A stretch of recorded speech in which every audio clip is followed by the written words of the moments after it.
true action combat. That's the tagline used to ignite one of the more controversial discussions in the genre of online role-playing games. Most MMORPGs and MMORPGs featured combat dubbed tab target, requiring nothing more than a button push to acquire a new target where you then used an arrangement of keyboard or piano-like abilities. Tera Online, on the other hand, was one of the earlier online RPGs set to flip that paradigm on its head. With the aforementioned tagline and vision in hand, the Unreal Engine 3, and the backing of the former Lineage 3 developers, Tera, developed by Bluehole Studio, was supposed to revolutionize the market in all ways combat. While Tera certainly shifted the market in ways, ultimately the game failed to capture a popular audience, going free-to-play quickly in Korea and eventually in the West as well.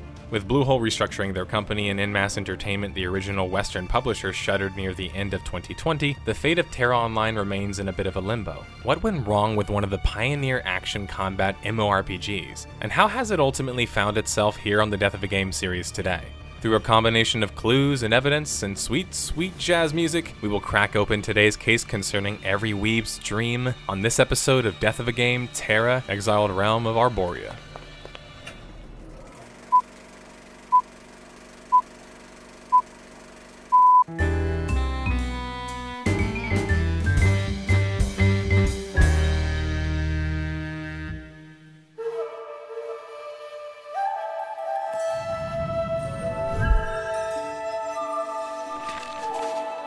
The story of Tera Online begins back in March 2007, when Bluehole Studio was founded in Seongnam, South Korea, from the ashes of the cancelled Lineage 3 project and led by longtime Korean entrepreneur, tech guy, Chang Byung-gu. Chang had previous history founding NeoWiz in 1996, and then a search engine that was sold to Naver in 2005. Chang is the genius business whiz who's created and sold businesses over the years, but his involvement in our mystery today is quite peculiar. Unbeknownst to most Westerners, there was supposed to be a Lineage 3 sometime before 2007. Instead of that ever launching, developers from the then shuttered team left NCSoft, the publisher and developer behind Lineage 3, to go on and join Chang and form Bluehole Studio. Park Young-hun would be leading the new project for Bluehole Studio, having departed NCSoft as the head of Lineage 3's development, citing friction with management.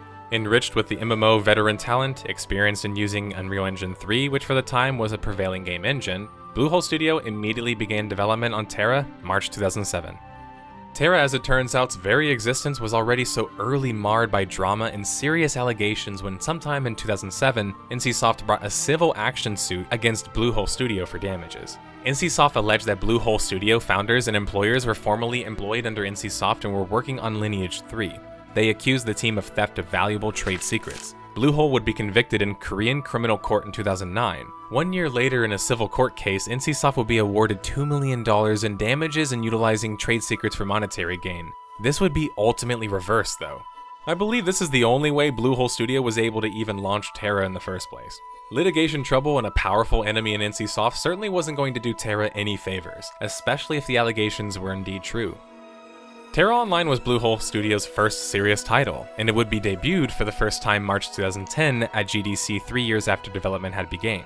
The first thing that caught everybody's eye concerning the reveal was the game seemingly being played with either a keyboard and a mouse, or just a controller. Now, controllers weren't something you typically saw in multiplayer online RPGs, and their usage at GDC 2010 was an early clue that the gameplay or combat was going to be atypical. Still, not much in the way of information or news to follow about the buzz surrounding Tera Online in Korea, which launched in January of 2011. Being a Westerner especially and all means I sort of missed that experience inherently. But in the case of Tera, the lack of news or coverage in Korea would stem from a more Occam's razor kind of issue: lack of player interest.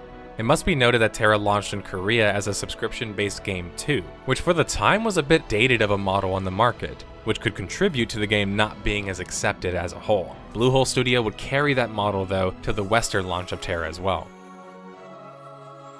Tera would have more details revealed after making the leap to the Western market in a March 2011 hands-on by Games Radar. When Korean or Japanese titles come to the Western market, we just usually blanket call them MMOs even if they don't call themselves that, and that's the case from this point on in the video and the timeline. Final Fantasy XIV. Side point, I do want to make the point that Tera is more akin to a MMORPG or an MMORPG, taking more inspiration from a game like Vindictus, Phantasy Star Online, or even Guild Wars, than maybe a game like Star Wars Galaxies or EVE Online, which are a little bit more massive. Now back to the mystery. Bluehole Studio was going to need either a Western branch to bring Tera to the other side of the world, or to team up with an existing company. Enter Mass Entertainment formed quietly back in June 2008. Their first project was localization and publishing of Tera, as often done when a Korean MMO or MMORPG is ported over. Mass will be our primary focus as a company from now on, and in their hands-on with the game's radar, they were front and center featuring the action gameplay in Tera and the BAMs, or big-ass monsters made famous in games like Monster Hunter previously. The BAMs in Tera would have certain telegraphs and attack patterns that you had to learn, requiring you as the player to dodge and move properly to avoid a deadly blow. In hindsight today, this seems kind of like a small task, like wow, you have movement and combat at the same time. But nearly every MMORPG or MMORPG before this point had been tab target. So while keyboard turners were essentially unable to play against mouse turners in PvP, they could still largely play through the game, and they were a large percentage of the population. Tera's intention wasn't to make the game unplayable for casual players, but to make combat feel more exciting and fluid for all types of players. There would still be a balance to strike there, though. Too much into the action-oriented Twitch reaction category of gameplay and you could lose a player who prefers things to be a little bit more tactical. Boast in the Unreal Engine 3 was able to capture a style of combat that hadn't really yet been captured mainstream-wise yet in the market. Whether or not that would come with negatives or not would remain to be seen, right? I don't think we've ever even heard of Unreal Engine 3 and another game on this channel in the most positive of any context, right?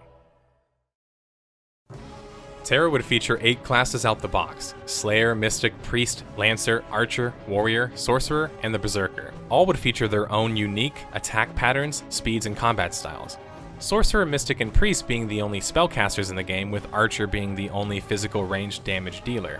The rest being a mixture of DPS and tank classes. The most unique class for Tera had to be the Lancer, which is almost like a paladin or prop warrior with a giant joust that just charges at people and tries to impale them. Meanwhile in Korea, Tera didn't seem to be doing that well so early on already. News came of merging servers on June 2011, which is usually the sign of a game launching with too many and having to consolidate servers due to population issues. Going from a whopping 35 servers to 15? Now talk about a failure to meet expectations. Bluehole Studio, following the news of their lackluster Korean launch for Tera, would be met with a critical blow just 1 month later when Park Young-hyun would leave the company citing fatigue. A combination of large expectations and legal troubles placed a heavy burden on Park, ultimately resulting in him exiting the Tera development team. Mass Entertainment would announce Tera's Western Alpha targeted towards the end of 2011, while their open beta would be set for an early 2012 launch, followed by a spring 2012 date for launch in general. Not so fast, guys. Not if NCSoft had anything to say about it. Yeah, that lawsuit that happened in Korea, it was now targeted at Bluehole Studio and their Western launch partner, Mass Entertainment, with many of the same claims as before, this time in an American court system.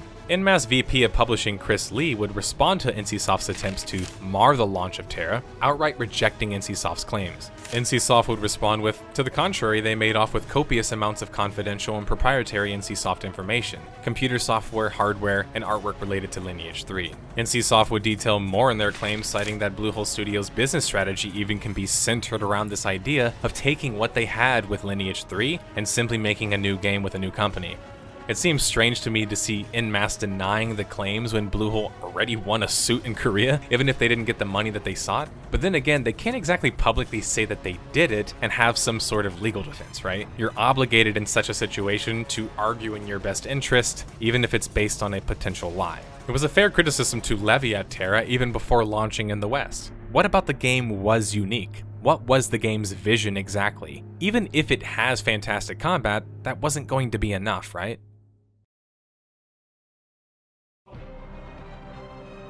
Open beta would demonstrate the strengths of Tera's dungeon system, which could be rather difficult at times as a challenge, especially when compared to typical dungeon experiences. But would these dungeons be enough content-wise to keep players interested in the game long-term?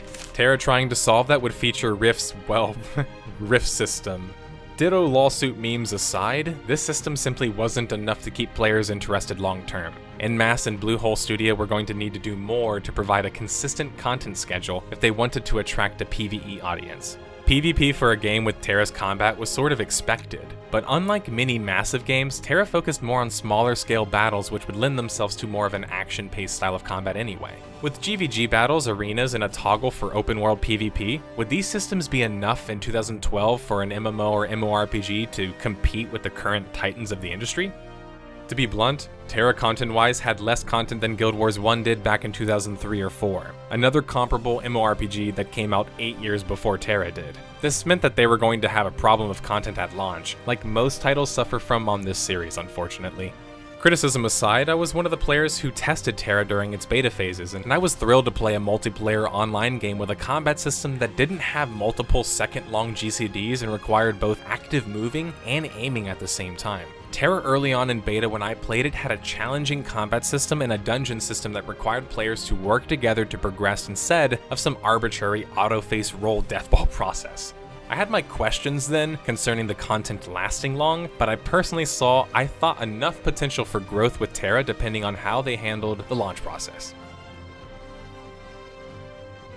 The court case concerning Tera would come to a shocking close in April 2012 when the Korean Supreme Court would uphold the previous ruling and find 5 employees guilty. A few of these employees were sentenced jail time, while others were suspended from their jobs and fined millions of Korean won. This would lead to a civil case between NCSoft and Bluehole Studio, which was said to be near 5.7 million in damages. All of this happening in the wake of a Korean launch and a yet-to-happen Western launch. And that wasn't the only drama the game was facing before their spring launch in 2012. One of the 7 races in Tera, the Elin, are a controversial race as they are basically a fictional race of little girls with animal ears, or some kind of furriness going on there. This race, when brought to the West, would be censored by the US publisher En Masse and Frogster, the European publisher. Anime warriors across all of Europe had their swords pointed at Frogster specifically. It wasn't just the Elin censorship, to be fair, as hilarious as that narrative would be. It was also to do with a sudden and unannounced removal of a blood slider. At that point, what are we really censoring, right? I understand putting your flag in the sand for a sexualized kid-like race of furry people, but for the exclusion of blood in an action game sold as an action game, true action combat, remember? Speaking of which, let's talk about the way Tera was sold in general, which was every bit of 90s no-holds-bar Valley Tudo fighting gimmick with a touch of roleplay shaming. Bas Rutten, a UFC champ, pancration champ, and kickboxer from Netherlands, is an all-around badass with a fun and practical bar self-defense series, which I really recommend people to watch, by the way. But bringing him in to beat up on role-playing nerds in this ad is just, well, this is just unintentionally hilarious. Like, so is the idea here that brawlers are just OP versus anything with magics or swords, or is, I guess, the people standing there, is that the tab target combat, or I have no idea.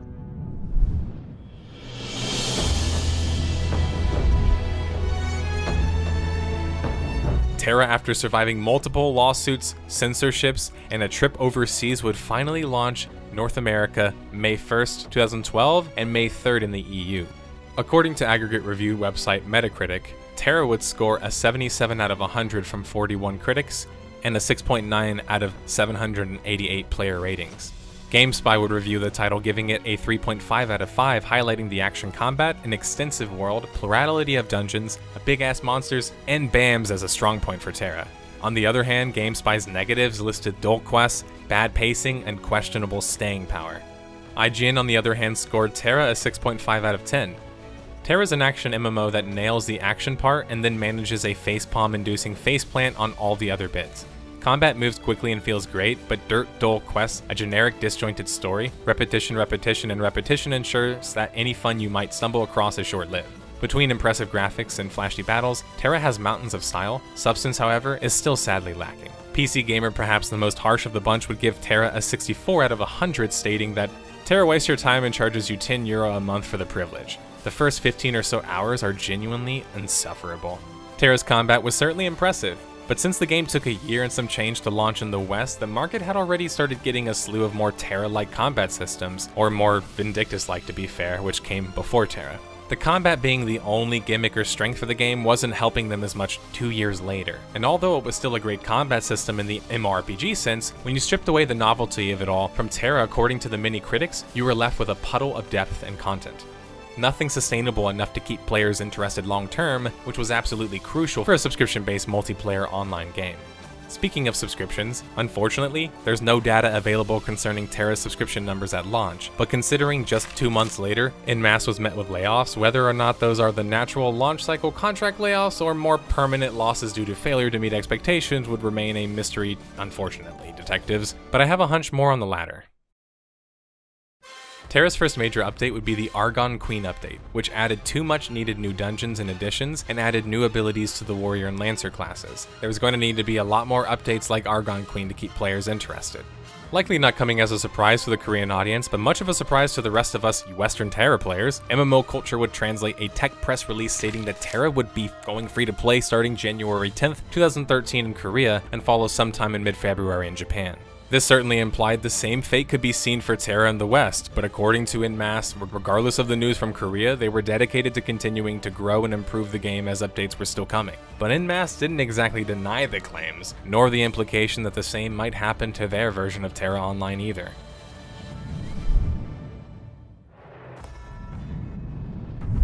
Tera would indeed announce in January 2013 that the next month they would be transitioning over to free-to-play, something quite natural for many ailing subscription-based MMORPGs. On top of the already existing free trial, Tera was now more accessible to all kinds of players, and effectively removing their $15 monthly ceiling, which although it seems like it can be a drop in revenue, and maybe it is in some ways, sometimes no ceiling means that the earning potential can be limitless now, depending on the business model that would be adopted for Tera.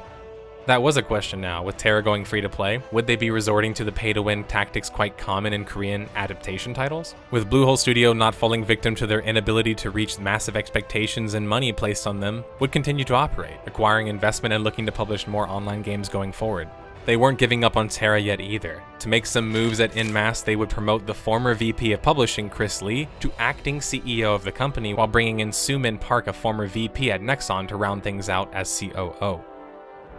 Tera Rising, as it was now being dubbed, would indeed go free to play February 2013. Following that, just 1 month later, and there were claims of breaking 1.4 million players. Player counts can be kind of tricky with online titles, because players can be simply someone who just downloaded and tried the game, only to quit just a few seconds later. The CEO of En Masse was already celebrating, though, predicting an eclipse of 2 million players to follow. No matter the semantics or arguments behind players versus active players, Tera was most definitely doing better as a free-to-play title than a subscription-based one. Whether the success had the longevity yet, again, was the real key factor here. Piggybacking off this success, Tera would launch Corsair's Stronghold update June 2013, which would feature a new 20 vs 20 Castle Assault battleground, which you could also now level up from, which boy was that exciting for somebody like me who did not enjoy the standard quest grind present in Tera, much like most players.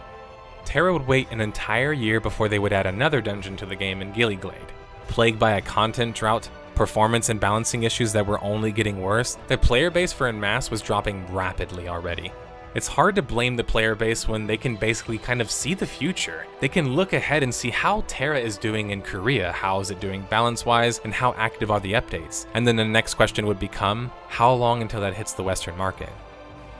Tera's first official expansion and biggest content update yet, Fate of a Run, was announced October 2014. 2 months later, and the expansion would launch, bringing a slew of much-needed content to the game. The expansion raised the level cap to 65, added new skills, added a new zone and quest to follow, and a couple new dungeons. All in all, this was positively received as an expansion, and one that injected much-needed content and progression into the game for players. In an effort to capitalize off of the recent expansion success and a desire for new market and exposure, in a general effort to just keep Tera alive, En Masse would bring Tera to Steam launching May 5th, 2015. The Steam launch was accompanied in the way of quests, dungeons, and a new hunter class, which is kind of a sore subject for many Tera fans because, well, they have many auto-aim abilities, and that was kind of the whole idea behind playing Tera in the first place, is having to aim your abilities. Shortly after their Steam launch, En Masse would claim the #1 ranked MMO on Steam, which is kind of like winning the crossword puzzle on the back of your cereal box. Tera would score a middling 7 out of 10 on Steam player reviews, but regardless have 25,000 peak players on Steam, with an average of 10,391 concurrent for Tera. These were impressive numbers, and the first time that we can officially track population data for the title.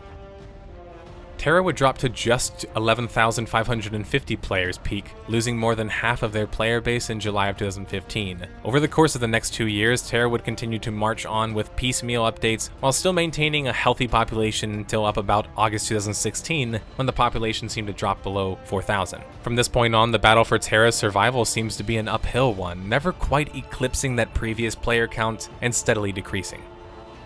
Tera, taking a page from the games who had also had successful console ports before, would announce a Tera port of their own coming to PS4 and Xbox One consoles sometime in 2017. This would, however, end up being delayed to 2018.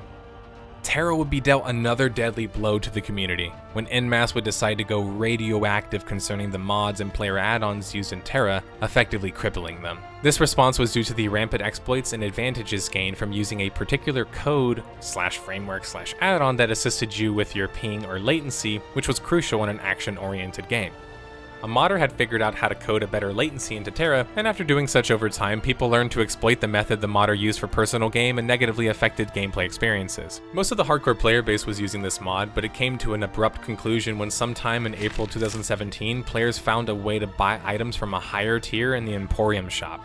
This was an exploit that actually could be done without using mods or tools, actually technically, but once En-Masse got whiff of such, they brought the hammer down hard and swift and unfortunately caught a lot of innocent modders and people in the crossfire. People who made things like DPS calculators, anti-bot spam mods, and etc. In my research and my testimonies from players themselves, this was cited as a heavy reason for distrust amongst the community with En-Masse and a distaste in the game from this point on PC in general.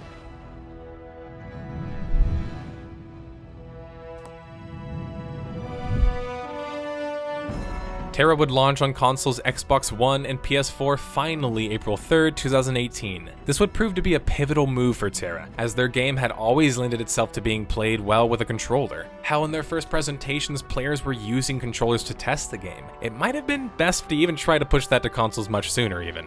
This was all but confirmed when Tera was met with tremendous success on consoles. Tera doing well on consoles meant that they were extending their life cycle that much longer, even if on PC by May of 2018 the player base had dwindled to just 2,000 players concurrently. November 5th, 2018, and parent company and publisher to Tera, Bluehole Studio, would restructure its company and subsidiaries, becoming Krafton Game Union. With their recent mega success with PUBG, Bluehole, now Krafton, was positioning for powerful Tencent investing and more games under their belt. En-Masse would continue to serve as a Western publisher to other games, an Asian game localizer of sorts, and a developer responsible for a slew of mobile titles. It seemed like their ambitions for Tera had all but fizzled by this point. In a truly bizarre move for Tera, and an oddly similar to another desperate attempt at trying to keep a dying game alive with their own battle arena of sorts, Warhammer Online, well, Tera would announce a team-based battle mode of their own called Tera Battle Arena.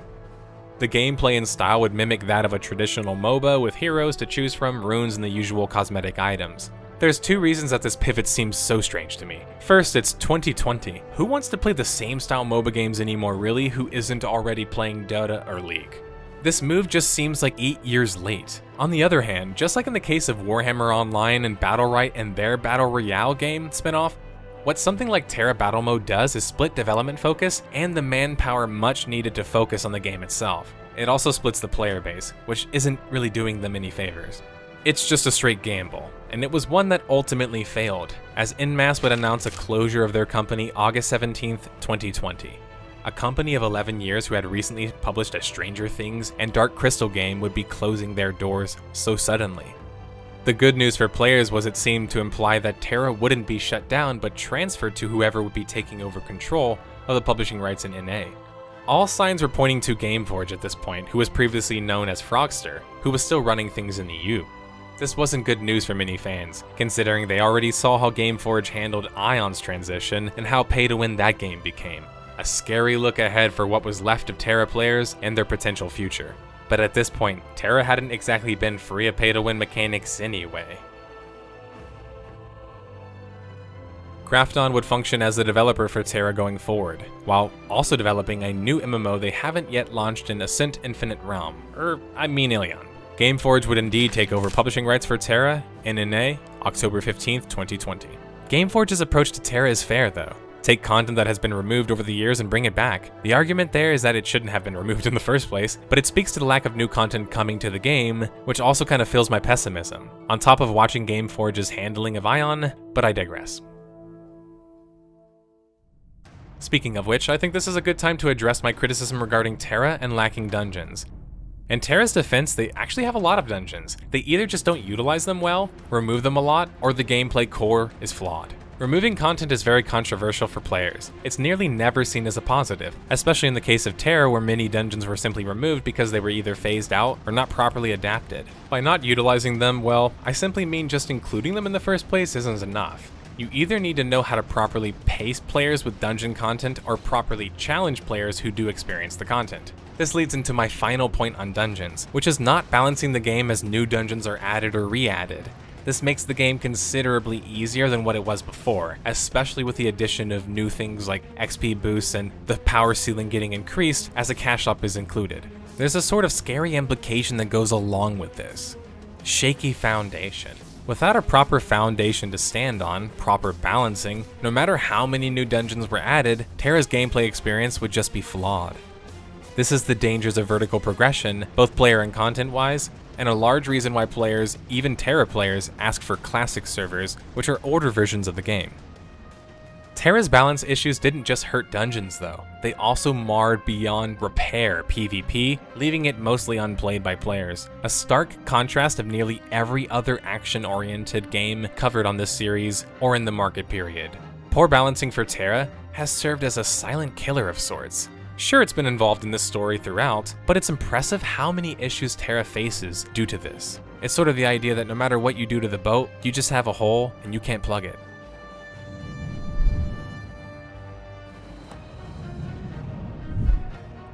The Tera MOBA spinoff would announce its unfortunately expected closure November 26, 2020. And although this doesn't surprise most people watching, or even most people playing at the time, it was still a significant undertaking that ultimately fell flat, and that's a great clue to use later.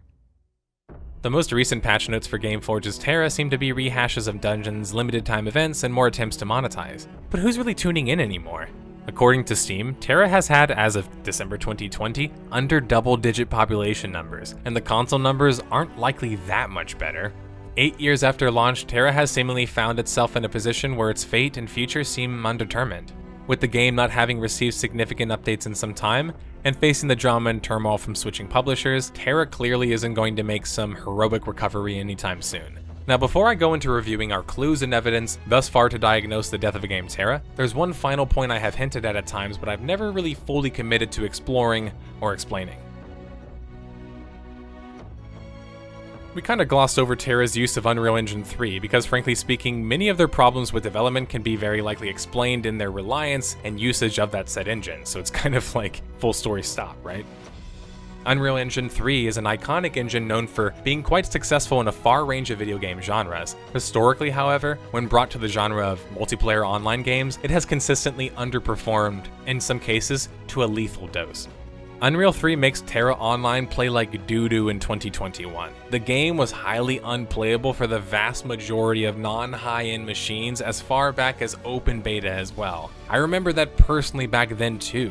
This is a stark contrast to the most popular Western MMORPG ever, WoW, which most famously had a more cartoony, stylized style of graphics. Sure, we, and by we I mean I, can criticize its graphics for simplicity and kiddiness and not being like Warcraft 1 and 2, but WoW's performance and graphics hold up better to the test of time than a game like Tera. This is a constant issue in the Korean MMORPG market, where the next best thing has to be sexier and flashier than the one before it. This doesn't lend itself to creating games that can last the test of time, at least not so gracefully.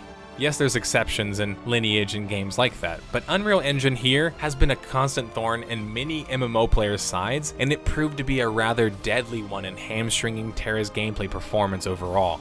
Unreal Engine at this point might need its very own episode on this series with how many victims it's claimed.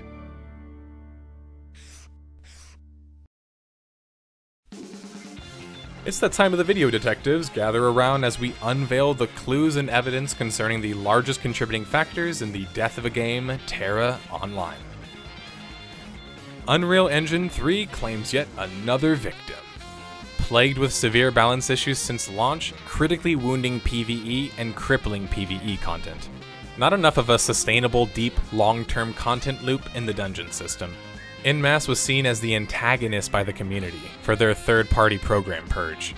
Enshrouded in litigation issues and proven claims of IP idea theft, resulting in damages paid, loss of employees, and the loss of a lead developer. Hit with censorship and an overall negative stigma/notoriety. Failures in Korea sealed the fate of Tera abroad. Tera might be a game that has more problems than positives, but the fact that it even managed to launch in the first place amidst court cases of fraud and theft is a wonder in itself. Part of me wonders if Tera's destiny was always to just make money, and not really push any creative boundaries. There's a certain emptiness to the game's world and lore. How much of this could be related to the game losing many of its key developers early on in development and the launch cycle, and being pushed to launch in the West all the same?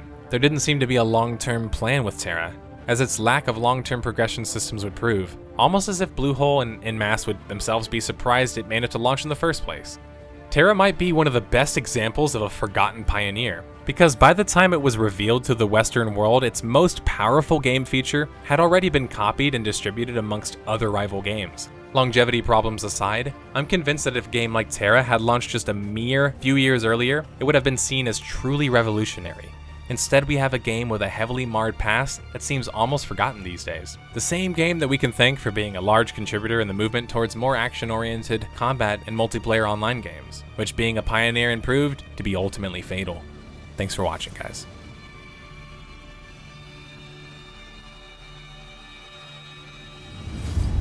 The Second Empire is at hand.